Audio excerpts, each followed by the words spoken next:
Welcome to the Center for CFT Institute podcast, where we are uniting with therapists everywhere for personal and professional growth. Your journey starts here at the place therapists grow. So we've been talking about the 5 to Thrive, which is a part of the concept of multi-generational community in the life model curriculum. And so in this episode, I'm going to be talking a bit about what it means to receive and give, because in the 5 to Thrive, we need both or all: a place to belong, a place to receive and give life, a place to recover from our malfunctions or the things that have gone wrong in our lives, a place to mature, and a place to learn to know our own hearts or our true identity. So what I've noticed in this a place to receive and give is that when I'm trying to form belonging groups, and one of the primary places I do that is in group therapy, because what I'll find is that my clients have gotten to a certain place in their life, but they really don't have strong belonging outside of therapy. And so I say, why don't you join one of these groups? And so I have 3 groups that we kind of filter people into. And what I've noticed when we're working on this concept of receive and give, it can be very awkward for people. And so I know all the groups I have right now are women's groups. I have done a men's group before, but right now they're all women's groups. And so I think about that concept for us as ladies when we're giving in our marriages, we're giving with our children, we're, giving to our communities, we're doing, and maybe giving is more comfortable for us. Maybe we haven't learned to receive at the level we need to. And so when in these groups we are giving to a new person who comes into the group, we give by reflecting accurate identity to them. It can be so awkward. I've heard that again and again, and to the point where I'll say to new people in the group now, hey, just so you'll know, this part could feel very awkward. And I even ask them to position themselves to receive. Like, take some deep breaths. If you need to, close your eyes. And you might not even hear anything because you might kind of disconnect because it's so awkward. And we'll write these things down and you can look at them later. Eventually, when group members learn how to receive, it is the most life-giving part of our time together each week when they come for group. But prior to that, it can be so awkward because as humans, this idea of receiving is a skill. It's something that we don't just always automatically have, although we were supposed to get it as kids. I think an icon in our culture is Mother Teresa, and I know she passed away many years ago. But when we think about someone giving, oh my goodness, this woman, there are stories after stories after stories of her selflessly giving to the orphans in India, as well as giving to the world with her humility and her grace. And it was really beautiful. And I think we really value that. And we see her giving. We know that in order for her to have gotten to that place of being able to give at that level, she would have had to have received first. And this is something that I've heard Dr. Wilder talk about even recently, that it's not about giving and receiving. We need to make sure that we put the receiving part first. It's about receiving and giving in mutually satisfying ways, because you cannot learn to give unless you have at some point in your life received. So if we go back to the first book, the Living from the Heart Jesus Gave You book, which, by the way, like I said before, is on Audible now. If you wanted to grab that, if you haven't looked at it before, it's amazing. And you can get the audio version. But if you look at that Hallmark book that the Life Model wrote many years ago, it talks about how an infant level maturity, an infant 0 to 3 years old, is supposed to learn to receive.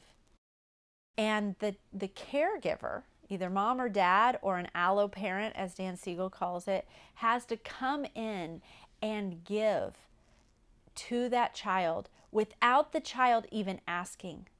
The baby's needs need to be anticipated non-verbally.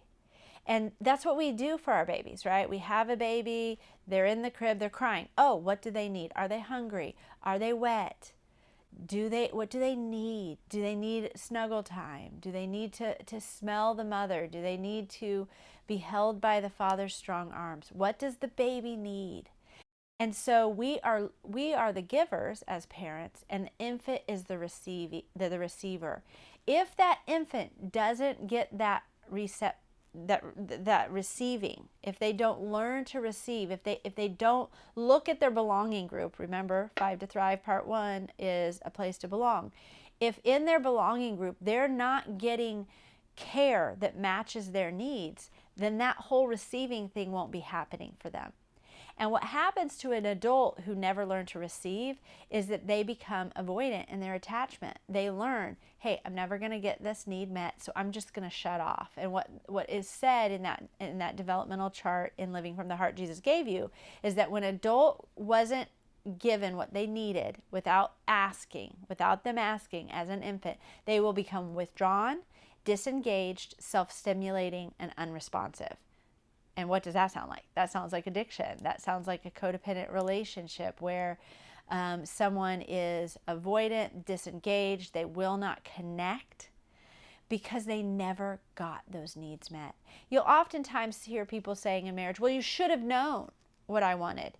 If you really loved me, you would have understood what I needed without me asking. That is a very strong sign that that individual did not receive at the level they needed when they were a child. So they're looking for their partner, their friend, to be able to anticipate their needs. But unfortunately, that's not our job as adults to anticipate other adults' needs. It's actually a sign of a maturity gap that needs to be filled in. And if you haven't looked at our other episodes on maturity, definitely check that out about maturity gaps and how to fill them. So if we are able to receive, then we can give. And that's what we want to do. The 5 to Thrive is a place to belong and then a place to receive and give life. And so what we want to do is we want to have that place, that secure place of attachment and belonging, a place where, you know what, we're loved just because we exist, not because of what we do or don't do, or even when we act nice or don't act nice, but we just are unconditionally loved with Hesed love, sticky love that never gives up. And when we have that place to belong and that place to rest, then we can practice this idea of receiving and giving. So in our belonging places, there really need to be people who are mature enough to actually look at the other person and say, you know what, you matter. Just because you exist, not because of what you do for me, but not because of what you don't do for me, not because of how you annoy me or don't annoy me. Just because you exist, you matter. Just as much as anyone else. I think as a therapist, that's a really challenging concept. I think that we have to face as therapists how when we look at our docket, when we look at who's coming into our practice that day, we'll go, oh, I can't wait to be with this person. Oh, this person kind of annoys me or is difficult. And we really want to check ourselves on that, fellow therapists. I know with some personality disorders, it can get really hard. And even in your circles with your therapy friends, you can kind of joke, oh, that type of client is so hard for me. And I've been really convicted of that in the last, since I've known about the life model, almost a decade. And I really have stepped away from that kind of language or even letting myself think that way in my mind. Because what God's calling us to is to love each other. Not based on how someone makes you feel, do you love them? But you're based on the fact that God loves them and He's calling you to love them.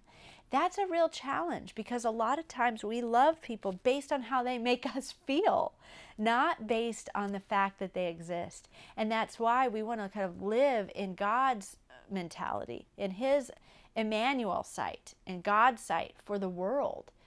And as we do that, as we align with Christ, as we align with the character of Christ, the love of God, the Hesed love of God, we will love others and we will see them through the lens of their truest identity because that's how God sees them. In fact, in 1 John 4:19, we know it says, we love because He first loved us. I think that's a great picture of this idea of receiving and giving. I've received Christ's love. He died on the cross for me even before I knew I needed it. And because of that, I then love him with that same passion and intentionality, or at least mimicking it, because I probably can't match that perfect love as an imperfect human. So it's this beautiful marriage between God and us, the people that he looks to as his own. He creates that place of belonging for us. And because of that, we can create it for one another. So as therapists and people who are really striving to be healthy ourselves and to provide places of health for the culture, for people who are coming into our offices, so that they can then go out into their communities and transfer that same thing, we want to start out with these first two things: a place to belong, a place to receive and give in mutually satisfying ways. There are people in our culture who are only receiving. We know that. We see it loud and clear. The people who are just takers, take, and they're not thinking about giving. And that's because they've got that infant level maturity gap that's not been filled in, and they're just trying to get those needs met. And then there's people who have somehow learned to give, but they're kind of stuck on giving without receiving. For some reason, something's not quite going right. And what we want to do as humans and as therapists is we want to learn to do both. We want to learn to receive and give in mutually satisfying ways. I know for myself, as I have noticed my own gaps with this, when some kind of gift is coming my way, whether it's an actual gift, a tangible thing, or words someone's speaking to me, I will take a deep breath. I will hold up my hands, if that's not an awkward place to do so, and I will say to myself, receive, receive, receive, mindfully focusing on the idea of letting my nervous system calm down and receive what's being given to me so that I can fill in that gap for myself and learn how to give out of the abundance of all that I have received in my group of belonging. So I look forward to talking about the third part of 5 to Thrive next episode, and that is the idea of recovering from the things that have gone wrong, the malfunctions, the traumas in our lives. Thanks for tuning in to this week's episode of The Place Therapists Grow. We hope you will join us next Monday. To expand your knowledge and continue your growth journey, go to cftinstitute.com and take our assessment. See you next time.